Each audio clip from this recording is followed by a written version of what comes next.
everybody. It's great to be here. In particular, pleasure to be with someone who I think has done more than many to disrupt the UK energy system. I'm with Greg Jackson.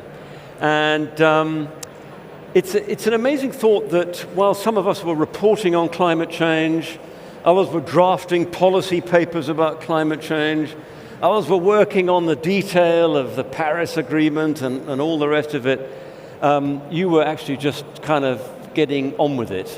And I want to get into the detail of that. But just first, your own story. I can really recommend an episode of Desert Island Discs for a fascinating insight into your life, Greg, and how you grew up, became a serial entrepreneur, incredible restless curiosity. But in the context of energy, do you mind if we just start with you as a child? And I think everybody would be moved by this. And I think very few people in the room would have experienced this. Your mum, single mum, struggling to pay utility bills, and the power or the gas being shut off. Yeah, so I mean, first of all, thank you for having me, and thanks for that intro. I sometimes feel a bit self-conscious talking about it, but I think it's important we do, because whenever I do, I get really nice emails from people who experience similar things. And look, I was brought up by an incredible single mum. She had 3 kids. I think when my parents got divorced, I was 8, my sister was 7, my brother was a year old. Anyone who's a parent knows how hard it is, even with 2 parents and good incomes. And I guess there are millions of people in Britain in similar circumstances. Obviously, hundreds of millions of people in worse circumstances around the world. But I think what you learn there is that things like energy are truly necessary universal services. I think if you're selling Rolexes, it's entirely reasonable to charge your customers as much as possible. Indeed, I think they thank you for it. But in a market like energy, that everyone's got to have, recognizing that for a lot of families, their energy bill is the difference between being able to send the kids on a school trip or buy a uniform and not being able to. And so I guess the inspiration for Octopus, in part, was that in the 2010s, you had those stories about energy fat cats. And what you could see was that energy companies were typically inefficient and bloated. And that bloat not only led to poor service, but excess prices. And you could see that it was easier for companies to increase their prices than it was to become more efficient. But at the end of that, there were struggling families. And I think, that, therefore, for me, I had the opportunity from a series of entrepreneurial ventures and technology backgrounds to say, look, can we use technology to drive down energy costs as a sort of moral imperative? Yeah, and I think that line, which I hadn't really taken on board before, about cheap energy being a moral imperative. So that was obviously a motivator for you. What got you into actually the process that led you to become the boss of is it the second biggest energy provider in the UK? Yeah, although according to the press, this week the biggest electricity company in the UK. The biggest electricity company. But I mean, look, size isn't everything. Yeah. So although it does matter in markets like this, actually. But I think you described it there, that sort of some people, their mission is to write about things or debate policy. I've been an entrepreneur for a couple of decades, and I think the interesting in entrepreneurialism is you discover that, look, very often, in fact, the whole definition of an entrepreneur is that you've got to try and do something that others don't believe is going to be successful. Otherwise, they'd already be doing it. And so it's actually really, really hard to persuade people of a different set of possibilities in an industry. Everybody dismisses it. So the only way of doing I suppose the is to do it. When you were thinking about it, the industry looked so entrenched, immutable, and impossible to challenge. Yeah. But you overcame that. Yeah, it's true. But look, I mean, I think we've lived through this many, many times. We see, by the way, I'm conscious as I'm getting older, all my stories are less there are people in the room who weren't born when the iPhone was launched, right? So I've got to be very careful about some of these things. But you look at industry experts, Kodak, world leaders, unreplaceable, and then the advent of digital photography, which they created, wiped them out. Or Blockbuster, a genuinely innovative company that failed to innovate when technology changed. And so I think the whole job really in innovation, this is called Innovate Zero, right? I mean, the whole job in innovation is to be spotting how it is going to change a market, and then the job of policymakers is to work out what that might mean, but the job of entrepreneurs is to identify and place proprietary bets on what that could create. And it wasn't a given we'd get where we are, but for the ones who deliver that change, you have the opportunity to kind of invent, the privilege to invent a better future. And one of the big drivers here is that renewables have fallen in cost so dramatically and continue to do so. So what seemed 20 years ago perhaps implausible is now very, very plausible. So, look, that is the most important thing we can talk about today. If you look at the cost curves for renewables, they look like, for example, the cost curves for microchips. They just relentlessly come down. But time and time again, industry analysts and often industry incumbents assume that we've reached the end of that curve.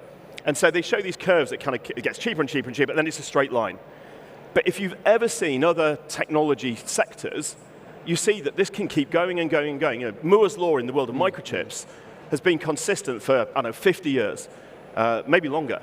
And so you should never look at renewables where they are today. Even though, by the way, today, in almost every part of the world, renewables are the cheapest form of power. You've got to keep extrapolating these curves, because we've had long enough now to know the cost's going to keep falling. And fundamentally... Just to jump in, it's so interesting that the International Energy Agency, which has done a lot to sort of promote the case of solar, they admit that each of their forecasts every year over the last 10 years has been wrong. Exactly, and this is a huge problem in policy making. If you look at the UK government, which by the way is one of the best governments in this space, this isn't a criticism, but I think in 2015 they issued their forecasts for the costs of wind and solar. And the figure that they forecast by 2025 was hit in 2017 or 2018. Now the problem is, when you use these kind of long-term forecasts to plan your energy system, and it turns out that almost by the time they're published, they're 5 years out of date, we're going to get it wrong. And I think that's why agility, and look, we'd say this is an entrepreneurial company, but agility is everything. And so in a world where it takes 5 or 10 or 15 years to plan a grid connection or get planning permission for generation, what we risk is all the decisions we're making today that might come to fruition in a decade if we're lucky are going to be bad decisions. And so what we really need now is not huge top-down statements about what the plan is going to look like. What we need is rules, regulations, and frameworks that allow very rapid action. And by the way, look, I don't know whether everyone knows this, but for example, Germany for a long time wanted to build liquid natural gas terminals, huge ports where you take gas from ships into the system. And it was mired in regulatory bureaucracy for a number of years.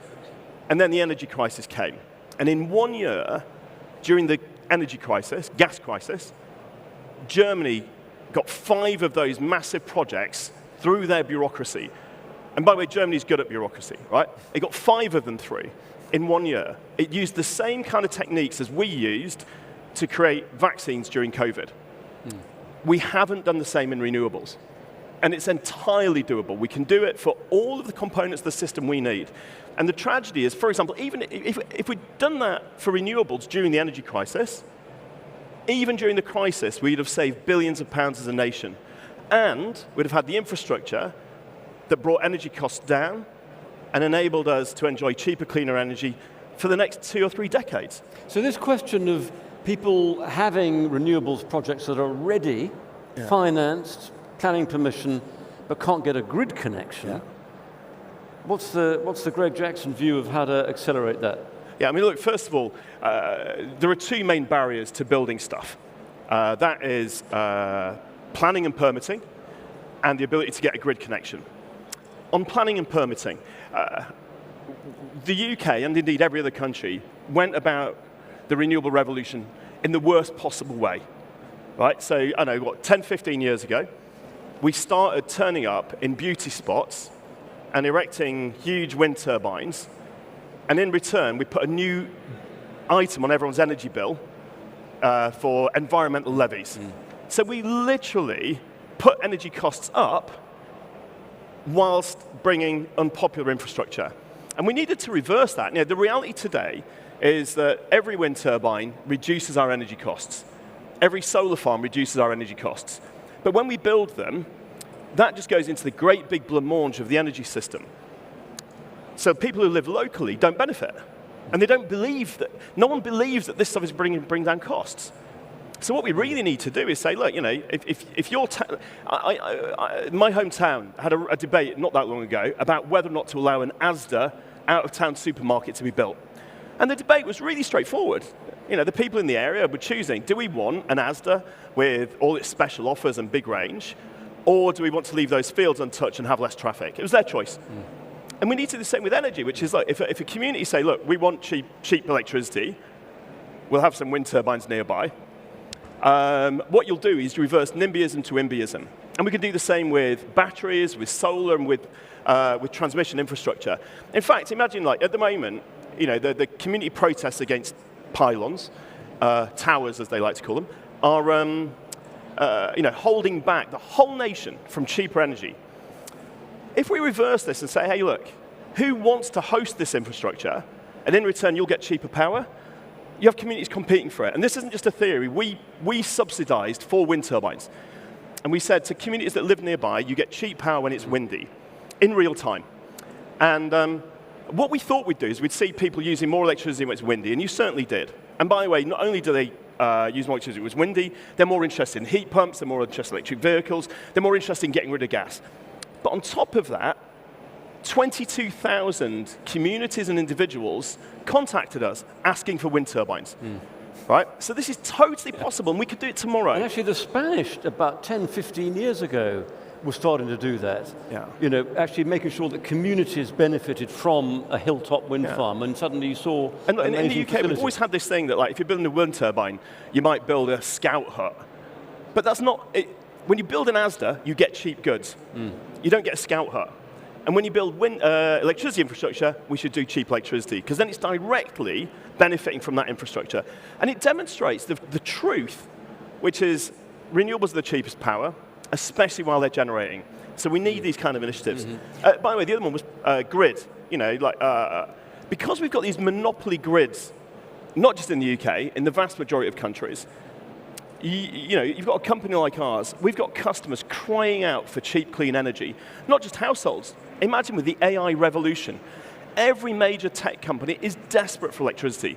And yet, by the way, there are vast swathes to the west of London where there's a 10-year moratorium on building new housing, new data centers, new warehouses. Slough is the European capital for data centers, and you can't build any more because we haven't got electricity. Meanwhile, at the exact same time, in Scotland right now, we spend billions a year turning off wind farms when it's windy. If we had regional pricing, for example, then when it's windy, Scotland would have the cheapest electricity in Europe. In fact, Scotland would have the cheapest electricity in Europe, full stop. Those data centers would be delighted to build right now in Scotland with access to super cheap, super clean power. And by the way, this problem's only going to get worse as we build more renewables, so we'll end up with more feast and famine if we don't, for example, reflect that by having much more dynamic markets. By the way, I should say, if and you that had regional the dynamic market in combination with better grid connections and with storage. Well, a really interesting thing about dynamic markets is, for example, electricity in Scotland would be super cheap. So if you're building electricity infrastructure, you might start building it in regions where it's more expensive because you'll get a higher price. You'll need less transmission. You know, if we built, if we had cheaper pricing in Scotland to reflect the wind, and the data centers moved there, we'd need less grid to bring the electricity pointlessly to England, right? So, like in every market, sensible pricing leads to better allocation. And look, David, I did warn about my age. There's a few people here who may remember that when the EU had these wine lakes and butter mountains. We were literally paying farmers to make grapes that we turn into wine and then fill swimming pools with it and hope one day to turn it into vinegar. Because we didn't have price signals. And that's exactly what electricity is doing today. It's interesting how the opposition to net zero, led by a smallish but very, very vocal number of people, have sort of seized on cost as a negative. Whereas actually the kind of scenario you're describing that we all know about renewables is actually there's a cost advantage with net zero. I mean, what's your thought about that and how that kind of argument is combated? And I know you projected, I thought it was, if you haven't seen it, look it up, you projected the Union Jack onto a wind turbine, or several wind turbines, to make the point, homegrown renewable power is cheaper. Yeah, and you don't depend on a despot to flog you gas or whatever. And how does one recapture an initiative to say that actually there is a cost benefit? Yeah. So first of all, if anyone's seen the movie Thank You for Smoking, the astonishing power of the tobacco lobby, first of all to deny that tobacco killed people, and when they'd lost that argument, to claim that they could make healthy cigarettes through low tar and filters. That bought them another 10 or 15 or 20 years. And finally, to find new routes to market, for example, going to poorer countries. The fossil fuel lobby are doing exactly the same. And if the tobacco lobby were powerful, they've got nothing on probably the most powerful industry in the world. And that's not to be conspiracy theory about it. It's just, look, if you're a fossil fuel company, your assets are the oil and gas in the ground. The last thing you want is not only for a world where people don't want that product, but actually to be writing down the value now because we're saying that product's got a limited life, because there's a competitor that will outcompete that product. And so, and by the way, they employ some of the best people in the world, incredible engineers, but they've spent their entire life in that world, and it's very hard for them to see a world in which that's not the case. It was like, forgive me for this, but like print journalists initially really struggling with the idea of the internet. And even today, the media are still getting used to that world versus the... By the way, when I started my first reporting job, I was shown to a typewriter and an ashtray. Well, you've done very well, David. So I think and the ashtray particularly, but I think in the same way, what you've got is a whole load of people who just don't understand a world in which we don't need an input. Like wind and solar, once you've built the infrastructure, you don't need to fuel it. It's just when it's windy and sunny, we get free power. So of course there's an infrastructure cost, just like there is with oil rigs and gas-fired power stations. And but it turns out most of the costs in electricity are cheaper. And so I think whenever you hear these arguments about, for example, I don't know, a gas boiler is cheaper than a heat pump. I could have a deep philosophical argument about the fact that that's forgetting that we're dumping the effluent into our very thin 60 miles of atmosphere.